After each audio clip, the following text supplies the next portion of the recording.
नमस्कार मित्रांनो, तुमचं सर्वांचं आपल्या यूट्यूब चॅनलमध्ये स्वागत आहे.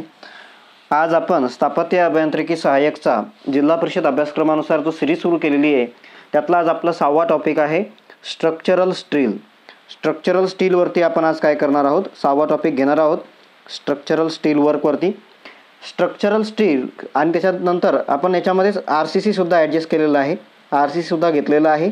त्यानंतर स्टील कंटेन जे असतात, स्टीलमध्ये जे कार्बन कंटेन आहे ते सुद्धा क्वेश्चन आपण घेतलेले आहेत, जेणेकरून एकाच व्हिडिओमध्ये सगळं ॲडजस्ट होईल. याच्यानंतर आपण जे टॉपिक घेणार आहोत, जे महत्त्वाचे टॉपिक आहे तेच घेणार आहोत.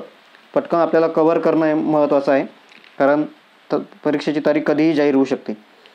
पहिला प्रश्न आहे आपला, the Indian standard code which deal with steel structure is. भारतीय मानक कोड जो स्टील स्ट्रक्चरशी संबंधित आहे, भारतीय मानक कोड जो स्टील स्ट्रक्चरशी संबंधित आहे त्यापैकी खालचा कोणता IS कोड आहे जो स्टील स्ट्रक्चरशी संबंधित आहे. तर मित्रांनो याचं उत्तर आहे आपलं बी नंबरचं IS 800. हा जो कोड आहे हा आपला स्टील स्ट्रक्चरशी संबंधित आहे, लक्षात असू द्या. नंतरचा प्रश्न बघूया आपण. Rolled steel T section are use. Rolled steel जे टी सेक्शन असतात ते कुठे वापरले जातात? With flat strip to connect plate in steel rectangular tank. स्टीलच्या आयताकृती टाक्यांमध्ये वापरले जातात. As built up section to resist. मी डायरेक्ट उत्तर सांगतो, ठीक आहे. तर मित्रांनो याचं उत्तर आहे आपलं ए नंबरचं. नंतरचा प्रश्न बघूया आपण. For determination of allowable stress in axial compression Indian standard institution has adopted. अक्षीय कम्प्रेशनमध्ये स्वीकार्य ताण निश्चित करण्यासाठी भारतीय मानक संस्थेने स्वीकार केलेला आहे. खालीलपैकी कोणता फॉर्म्युला हा इंडियन स्टँडर्ड इन्स्टिट्यूशननं स्वीकारलेला आहे? तर मित्रांनो याचं उत्तर आहे आपलं डी नंबरचं स्केंड फॉर्म्युला, लक्षात ठेवा आहे. नंतरचं बघूया आपण. एवढे हार्डही क्वेश्चन पडणार नाही स्टीलवरती, ठीक आहे. The permissible stress in bending for rolled steel I beam and channel is. Roll केलेले स्टील आय बीम आणि चॅनलसाठी त्याला बेंड केल्यानंतर त्याचा परमिसिबल स्ट्रेस किती असतो असं विचारलेलं आहे आपल्याला. तर मित्रांनो याचं उत्तर आहे डी 1650 kg/cm². एवढा रोलेड स्टील आय बीमचा बेंडिंग केल्यानंतरचा परमिशेबल स्ट्रेस आहे, लक्षात राहू द्या. नंतरचा क्वेश्चन बघूया आपण. ॲज पर ISI म्हणजे इंडियन स्टँडर्ड इन्स्टिट्यूटनुसार rolled steel beam section are classified into. ISI नुसार रोल केलेले स्टील बीम सेक्शनचे किती वर्गीकृत केलेले आहे, म्हणजे किती प्रकार पडतात, त्याचं वर्गीकरण किती भागामध्ये होतं? तर मित्रांनो याचं उत्तर आहे आपलं डी नंबरचं 5 सिरीजमध्ये त्याचा प्रकार पडतात.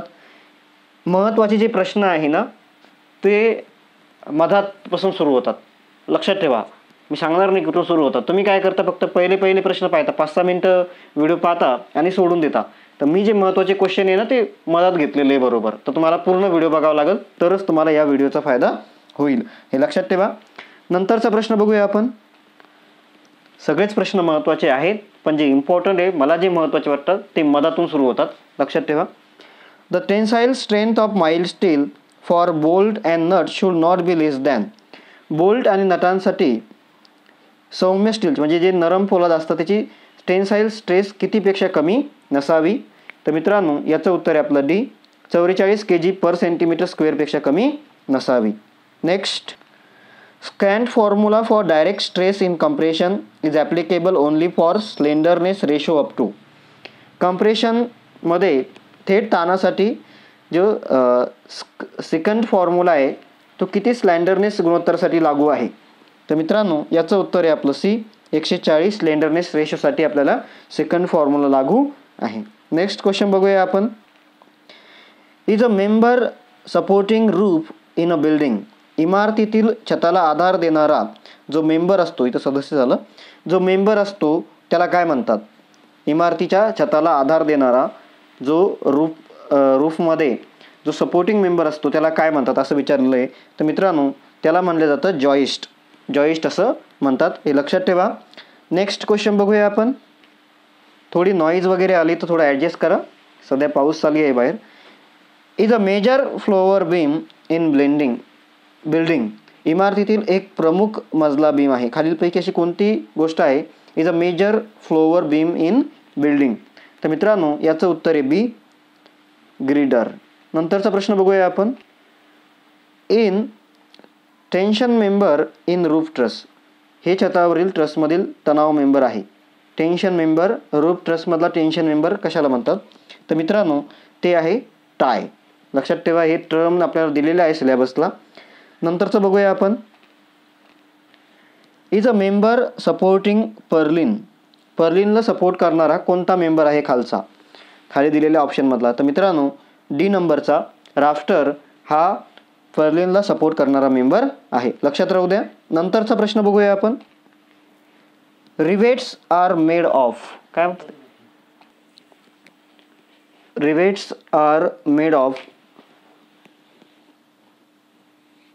रिवेट्स बनलेले आहेत कशासाठी? नंतर ते ब्रिटेल मटेरियल आहे, डिसो साहित्यापासून बनतात का, मऊ साहित्य आहे का, ड्युक्टियल मटेरियल आहे का, वरीलपैकी कोणतेही नाही असं आहे का, वरीलपैकी कोणतेही?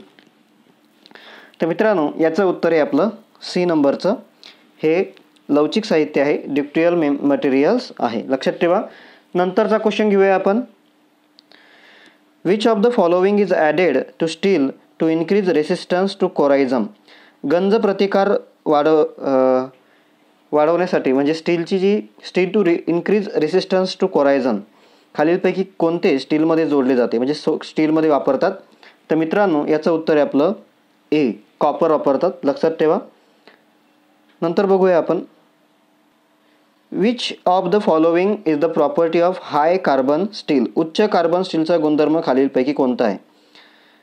ताकद कमी करतं का, कठीणपणा जास्त वाढवतं का, ड्युक्टिलिटी लवचिकपणा कमी करतं का, जास्त ताकद हाय स्ट्रेंथ देतं? तर मित्रांनो याचं उत्तर आहे आपलं सी नंबरचं, की लवचिकपणा कमी करायचं काम हाय कार्बन स्टील करतं. नंतरचा प्रश्न बघूया आपण. What is the minimum percentage of chromium and nickel added to stainless steel? Stainless स्टीलमध्ये क्रोमियम आणि निकेलचे किमान टक्केवारी किती आहे म्हणजे किती टक्के क्रोमियम आणि निकेल वापरलेलं असतं? तर मित्रांनो याचं उत्तर आहे ए, 10.5 क्रोमियम वापरतात आणि निकेल हे 0.5% असतं. नंतरचा प्रश्न बघूया आपण. Which method is mainly adopted for design of steel structures as per IS code? IS कोडनुसार स्टील स्ट्रक्चरच्या डिझाईनसाठी मुख्यतः कोणती पद्धत अवलंबली जाते? तर मित्रांनो याचं उत्तर आहे आपलं सी नंबरचं, लिमिट स्टेट मेथड ही वापरल्या जाते. लक्षात ठेवा. नंतरचा प्रश्न बघूया आपण. Is a horizontal structural member subjected to transverse load perpendicular to its axis? हा एक क्षैतिजिक संरचनात्मक सदस्य आहे जो त्याच्या अक्षाला लंबवत आडव्या भारांच्या अधीन असतो. तर मित्रांनो याचं उत्तर आहे C, beam. Horizontal structural member subjected to transfer load perpendicular to its axis. नंतरचा प्रश्न बघूया आपण. मित्रांनो व्हिडिओ जर आवडला असेल तर चॅनलला नक्की लाईक करा आणि जे नवीन असतील त्यांनी चॅनलला सबस्क्राईब करा. ही आपली जिल्हा परिषद अभ्यासक्रमानुसार 6वा टॉपिक आहे. याच्या अगोदर आपण 5 टॉपिक टाकलेले आहे. हे मी डिस्क्रिप्शन बॉक्समध्ये डिस्क्रिप्शनमध्ये टाकून देईल, नाहीतर किंवा तुम्ही प्लेलिस्टमध्ये जा, चॅनलच्या प्लेलिस्टमध्ये जा, तिथं मी जिल्हा परिषद नावाचं फोल्डर बनवलेलं आहे. तिथं ऑलरेडी आपण 5 टॉपिक बनवलेले आहे, ती सुद्धा बघा, ती सुद्धा तुमच्या कामी पडू शकतात. नंतरचा प्रश्न बघूया आपण. Example for cantilever beam is? Cantilever बीमचं कोणतं एक्झाम्पल आहे? तर मित्रांनो याचं उत्तर आहे आपलं पोर्टिको स्लॅब, हे कॅन्टिलिव्हर बीमचं एक्झाम्पल आहे. नेक्स्ट क्वेश्चन बघूया आपण. The method of design of steel framework for greatest rigidity and economy in weight in known as? सर्वात जास्त कडकपणा आणि वजनात हलके स्टील फ्रेमवर्कच्या डिझाईनची पद्धत म्हणून ओळखल्या जाते. तर मित्रांनो याचं उत्तर आहे आपलं सी, फुली रिगिड डिझाईन. नंतरचा प्रश्न बघूया आपण. A beam is defined as a structural member subjected to? बीमची व्याख्या स्ट्रक्चरल सदस्य म्हणून केली जाते. तर ॲक्सियल लोडिंग केले सब्जेक्टेड टू म्हणजे कोणीकडे होते? ट्रान्सफर लोडिंग असते का ॲक्सियल अँड ट्रान्सफर लोडिंग असते? तर मित्रांनो ट्रान्सवर्स लोडिंग असते, हे आत्ता आपण बघितलं. नेक्स्ट क्वेश्चन बघूया आपण. For the steel member expose to weather and acceptable for repainting the thickness of steel should not be less than excepting the webs of Indian standard rolled steel joist and channels. हवामानाच्या संपर्कात असलेल्या आणि पुन्हा रंगविण्यासाठी प्रवेशयोग्य असलेल्या steel सदस्यासाठी स्टीलची जाडी यापेक्षा कमी नसावी. तर मित्रांनो याचं उत्तर आहे आपलं बी, 6 mm पेक्षा कमी नसावी. नेक्स्ट क्वेश्चन बघूया आपण. The permissible bearing stress in steel is. Permissible bearing stress किती असते स्टीलमध्ये? तर मित्रांनो याचं उत्तर आहे आपलं बी नंबरचं 1890 kg/cm². परमिसिबल बिअरिंग स्ट्रेस असते स्टीलमध्ये, ध्यानात ठेवा. नेक्स्ट क्वेश्चन बघूया आपण. When 2 plates are place end to end are joined by 2 cover plate the joint is known as. जेव्हा 2 प्लेट्स एका टोकापासून शेवटपर्यंत ठेवले जातात आणि 2 कवर प्लेट्सने जोडल्या जातात तेव्हा संयुक्त म्हणून ओळखले जाते. त्या दोन्ही म्हणून काय म्हणलं जातं? तर मित्रांनो याचं उत्तर आहे आपलं D, double cover but joint असं त्याला म्हणतात. नेक्स्ट क्वेश्चन बघूया आपण. With a percentage increase of carbon in steel decrease its. स्टीलमध्ये कार्बनच्या टक्केवारीची वाढ झाली तर त्याच्या प्रमाणामध्ये प्रमाण काय कमी होतं? नेमकं काय डिक्रीज होतं, काय कमी होते? स्ट्रेंथ कमी होते. जर कार्बन वाढलं तर स्ट्रेंथ कमी होते का, हार्डनेस कमी होते का, ब्रिटलनेस कमी होते का, ड्युक्टिलिटी लवचिकता कमी होते? तर मित्रांनो याचं उत्तर आहे आपलं डी. जर कार्बनचं प्रमाण स्टीलमध्ये वाढलं तर त्या स्टीलची ड्युक्टिलिटी कमी होते, लवचिकता कमी होते. नंतरचा प्रश्न बघूया आपण. A steel beam supporting loads from the floor slab as well as from wall is termed as. मजल्यावरील स्लॅब तसेच भिंतीवरील भारांना आधार देणारा स्टील बीम असे म्हणतात. खालीलपैकी कोणत्या बीमला a steel beam supporting load from the floor slab as well as from wall is termed as. तर मित्रांनो त्याला म्हटलं जातं सी नंबरचं स्पॅन्ड्रल बीम म्हणतात. नेक्स्ट क्वेश्चन बघूया आपण. A longitudinal horizontal structural member in a roof. रूफमधला लॉन्गिट्युडनल हॉरिझॉन्टल असेल किंवा स्ट्रक्चरल मेंबर असेल त्याला काय म्हणलं जातं? तर मित्रांनो त्याला पर्लिन असं म्हणतात, लक्षात ठेवा. नेक्स्ट क्वेश्चन बघूया आपण.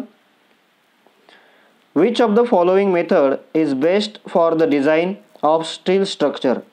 स्टील स्ट्रक्चरच्या डिझाईनसाठी खालीलपैकी कोणती पद्धत सर्वोत्तम आहे? तर मित्रांनो याचं उत्तर आहे आपलं सी, लिमिट स्टेट मेथड. हे अगोदरही झालेलं वाटतं आपला क्वेश्चन. नेक्स्ट क्वेश्चन बघूया आपण. The percentage of carbon available in mild steel. ही अशी क्वेश्चन आपल्याला स्थापत्य अभियांत्रिकी सहाय्यकमध्ये भरपूर वेळेस विचारण्यात आलेले आहेत कार्बन कंटेंटविषयी. सौम्य स्टीलमध्ये उपलब्ध कार्बनचे प्रमाण किती आहे, म्हणजे नरम पोलादामध्ये कार्बनचे प्रमाण किती टक्के असते असा प्रश्न आहे. तर मित्रांनो याचं उत्तर आहे आपलं बी, 0.15% ते 0.3 पर्यंत असते, म्हणजे 0.15% टू 0.3% इथपर्यंत असतं. ठीक आहे, लक्षात ठेवा. आहे म्हणजे 1 पेक्षा नगण्य एवढं प्रमाण आहे.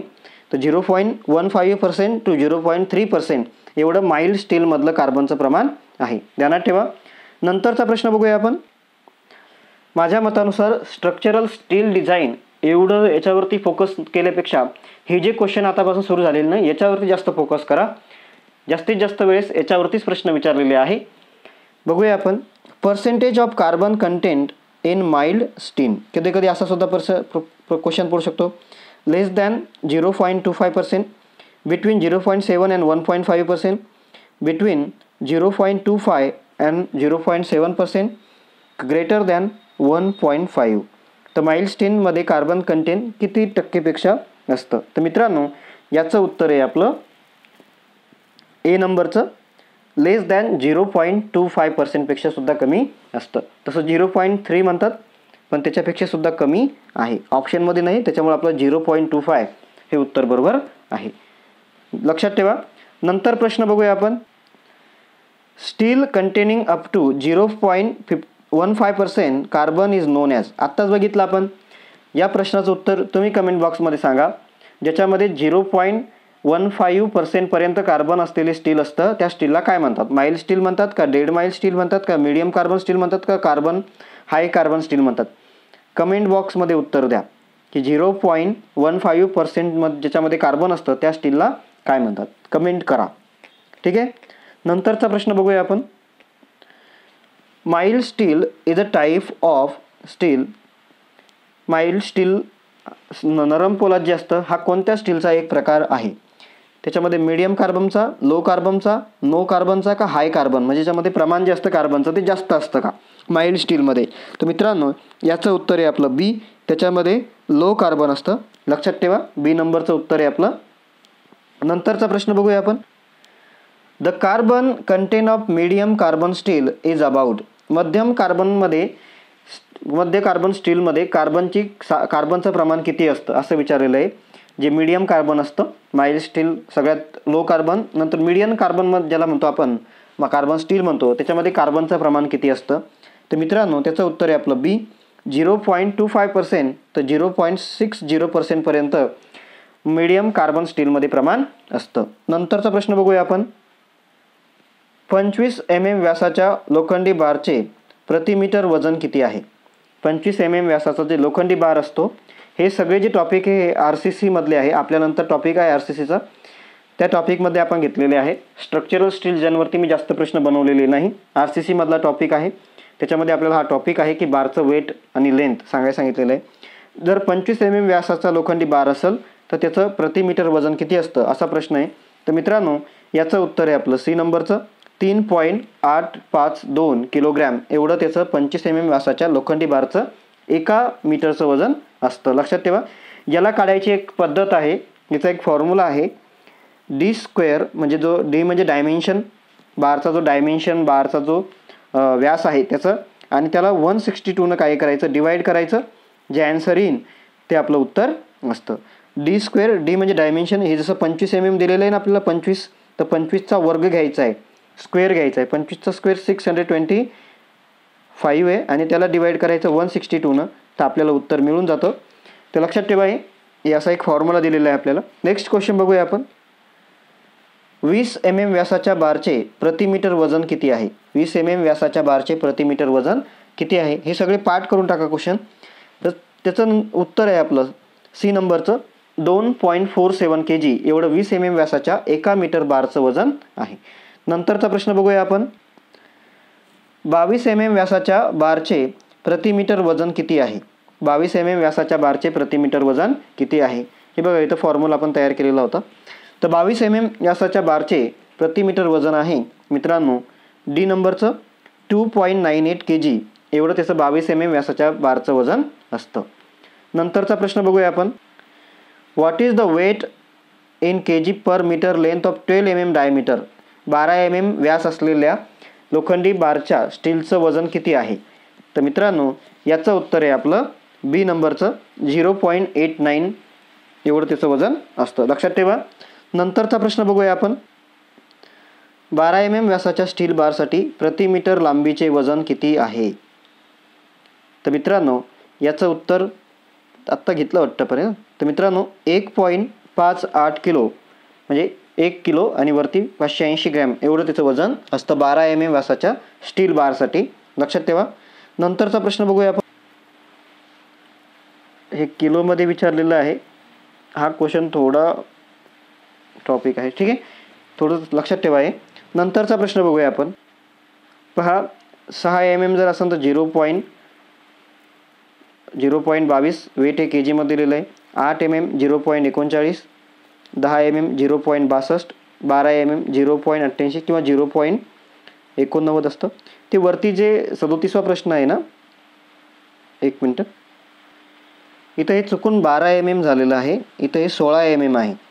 12 mmचा अगोदर आपण क्वेश्चन घेतलेला होता. तर 16 mm साठी 1.58 किलो एवढं आपल्याला वजन असतं. लक्षात ठेवा हे, ठीक आहे. चुकून माझ्याकडून 12 mm झालं, त्याच्यामुळे झालं 12 mmचं. आत्ताच आपण बघितलं एक तर 0.89 असतं किंवा 0.88 असं काहीतरी येतं ते सरासरी, ठीक आहे. नंतरचा प्रश्न बघूया आपण. हे इथं मी देऊन ठेवलेली पाठ करून टाका. 16 mm साठी 1.58 आणि 20 mm साठी 2.47 kg एवढं वजन असतं. हे पाठ करा. यासाठी फॉर्म्युला सुद्धा सांगितलेला आहे तुम्हाला की d² आणि त्याला काय करायचं 162 काय करा तुम्ही डिवाइड करा, तुम्हाला उत्तर मिळून जाईल.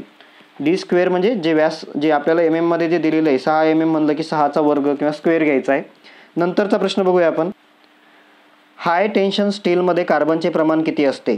हाय टेन्शन स्टीलमध्ये कार्बनचे प्रमाण किती असते? तर मित्रांनो याचं उत्तर आहे आपलं डी नंबरचं 0.8 ते 1.5 दरम्यान असते. लक्षात ठेवा. बी नंबर हे ऑप्शन थोडे आपले खालीवर झाले. ठीक आहे. डी नंबरचं उत्तर ध्यानात ठेवा. नंतरचा प्रश्न बघूया आपण. स्लॅबमधील मेन रिइन्फोर्समेंटचा बारचा व्यास किती दरम्यानचा असतो? स्लॅबमध्ये जो मेन रिइन्फोर्समेंटचा बारचा व्यास असतो तो किती दरम्यानचा असतो? तर मित्रांनो याचं उत्तर आहे आपलं सी नंबरचं 8 ते 14 mm दरम्यानचा असतो. नंतरचा प्रश्न बघूया आपण. अकॉर्डिंग टू IS 456 456 हा एक कोड आहे. The maximum diameter of reinforcing bar shall not exceed. IS 456/2000 नुसार मजबूतीकरणाचा बारचा जास्तीत जास्त व्यास यापेक्षा जास्त नसावा. तर मित्रांनो याचं उत्तर आहे आपलं सी नंबरचं 1/8 of total thickness of slab. स्लॅबच्या एकूण जाडीच्या 1/8 एवढं त्याचं याच्यापेक्षा जास्त व्यास नसावा. लक्षात ठेवा. नंतरचा प्रश्न बघूया आपण. A reinforced concrete slab is 75 mm thick. The maximum size of the reinforcement bar that can be used it.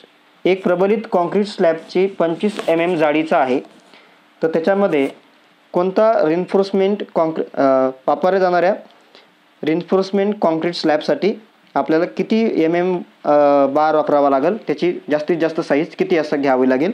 तर मित्रांनो याचं उत्तर आहे आपलं बी mmचं म्हणजे 8 mm डायमीटर असावा लागेल. 75 mm जाडीचा जर आपल्याला रिइन्फोर्समेंट कॉन्क्रीट स्लॅब टाकायचा असेल तर आपल्याला 8 mm डायमीटर असणारा स्टील बार वापरावा लागेल. नंतरचा प्रश्न बघूया आपण.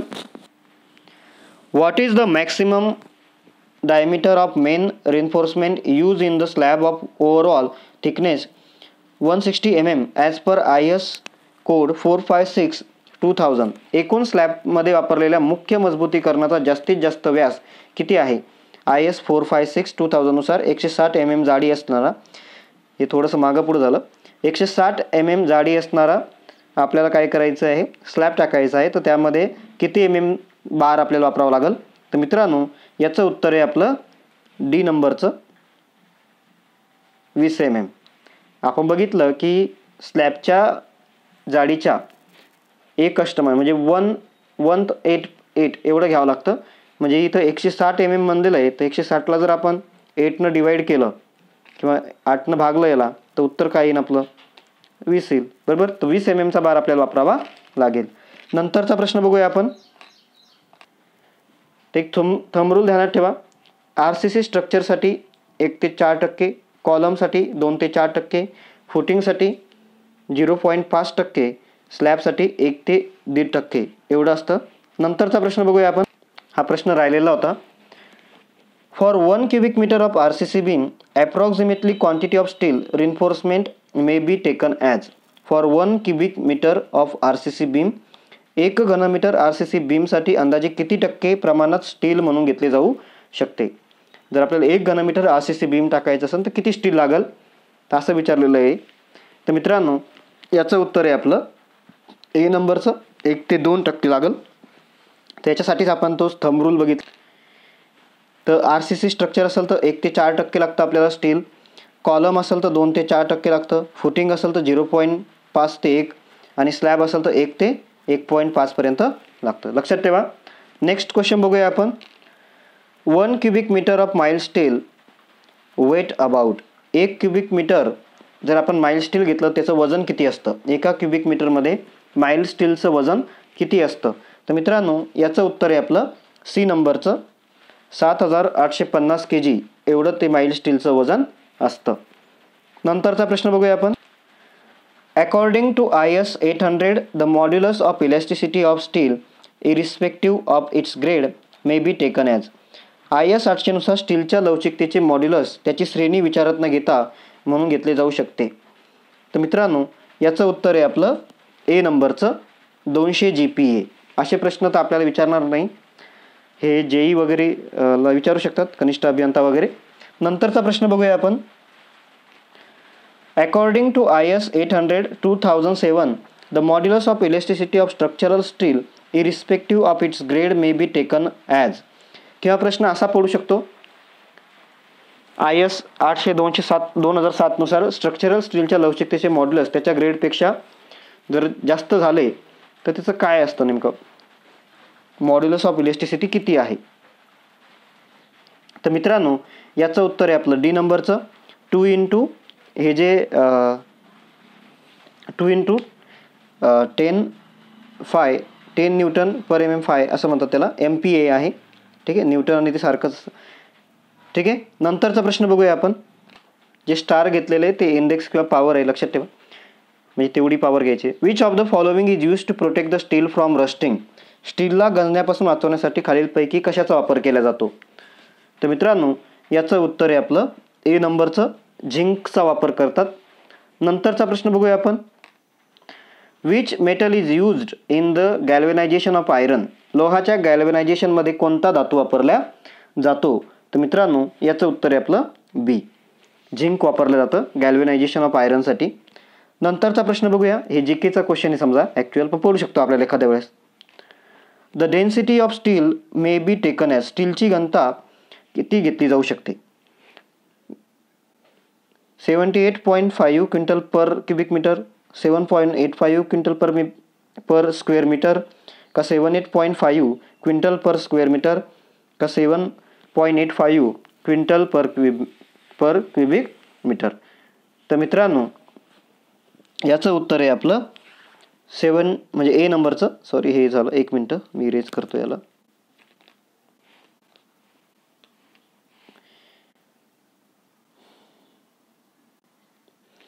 तर ए नंबरचं उत्तर आहे आपलं 78.5 क्विंटल पर क्युबिक मीटर एवढी स्टीलची डेन्सिटी असते. लक्षात ठेवा, हा प्रश्न महत्त्वाचा आहे. नंतरचा प्रश्न बघूया आपण.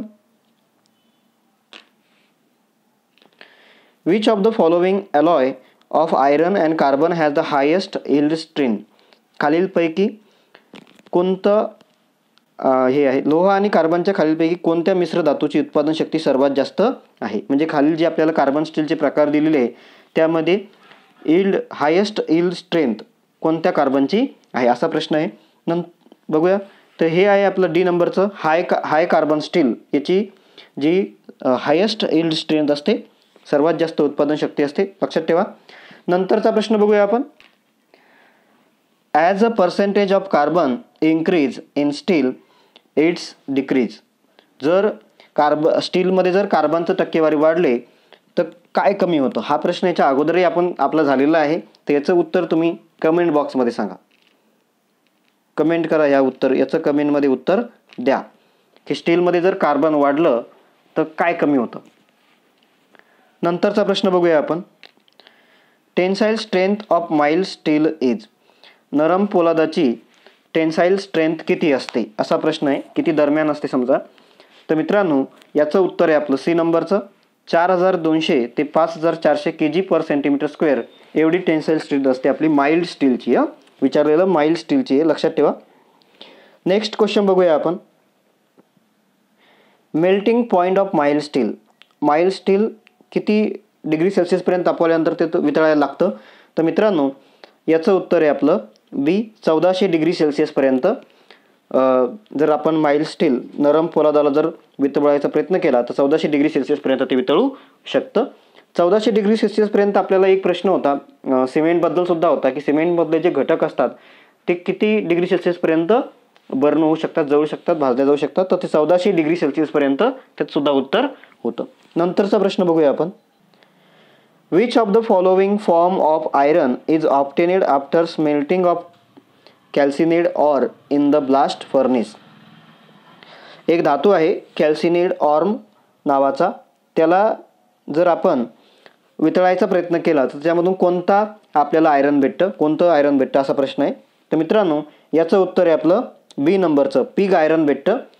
जे आपण कॉल्सिनेडेड जो कॅल्क्लोनाइड धातू आहे त्याला जर वितळवलं तर आपल्याला कोणतं लोह मिळतं, तर पिग आयरन मिळतं. नंतरचा प्रश्न बघूया आपण. Which of the following is the purest form of iron? खालीलपैकी लोहाचं शुद्ध स्वरूप कोणतं आहे? सगळ्यात शुद्ध लोखंड कशाला म्हणतात? तर मित्रांनो याचं उत्तर आहे आपलं डी नंबरचं, रोट आयरनला शुद्ध लोखंड म्हणतात, हे लक्षात ठेवा. नंतरचा प्रश्न बघूया आपण. पिग आयरन म्हणजे काय असतं नेमकं? लोहाचं 98% शुद्ध स्वरूप आहे का, लोहाचं 96% का 97% का लोहाचं अशुद्ध रूप? तर मित्रांनो पिग आयरन जे असतं ते आत्ता बघितलं आपण की एका धातूला हे केल्यानंतर हे होतं तर ते लोहाचं अशुद्ध स्वरूप आहे, लक्षात ठेवा. नंतरचा प्रश्न बघूया आपण. The percentage of carbon in structural steel is? Structural स्टीलमध्ये कार्बनची टक्केवारी किती असते? स्ट्रक्चरल स्टीलमध्ये कार्बनची टक्केवारी किती असते? तर त्याचं उत्तर आहे आपलं ए 0.20 ते 0.27 0.27% पर्यंत स्ट्रक्चरल स्टीलमध्ये कार्बनची टक्केवारी असते. नंतरचा प्रश्न बघूया आपण. How much is the carbon content in cast iron? Cast आयरनमध्ये कार्बनचे प्रमाण किती टक्के असते? कास्ट आयरनमध्ये कार्बनचे प्रमाण किती असते? तर मित्रांनो याचं उत्तर आहे आपलं ए 2 ते 4% एवढे कास्ट आयरनमध्ये कार्बनचं प्रमाण असतं. नेक्स्ट क्वेश्चन बघूया आपण. Which operation can not be done easily on mild steel? खालीलपैकी कोणती गोष्ट आपण माइल्ड स्टीलवरती करू शकत नाही? ड्रिलिंग करू शकत नाही, पंचिंग करू शकत नाही, कटिंग का हार्डनिंग, म्हणजे ते सोप्या पद्धतीने आपल्याला इझी जाणार नाही करायला. तर मित्रांनो त्याचं उत्तर आहे डी, हार्डनिंग आपण माइल्ड स्टीलवरती करू शकत नाही. नेक्स्ट क्वेश्चन बघूया आपण. सिमेंट कॉन्क्रीट स्लॅब मधील लोखंडी बारवरील कव्हर हे त्याच्या किती त्याच्या व्यासापेक्षा कमी नसावेत व तसेच ते किती mm पेक्षाही कमी नसावे असं विचारलेलं आहे. तर मित्रांनो याचं उत्तर आहे बी 15 mm पेक्षा त्याचं कव्हर कमी नसावं. लोखंडी बारचं जे कव्हर असतं ते 15 mm पेक्षा कमी नसावं. नंतरचा प्रश्न बघूया आपण. A twisted bar has about more yield stress than ordinary mild steel? जे ट्विस्टेड बार असतं त्याच्यामध्ये सौम्य स्टीलपेक्षा किती टक्के जास्त इल्ड स्ट्रेस असते असं विचारलेलं आहे. तर मित्रांनो याचं उत्तर आहे आपलं डी 50% जास्त त्याच्यामध्ये इल्ड स्ट्रेस असते.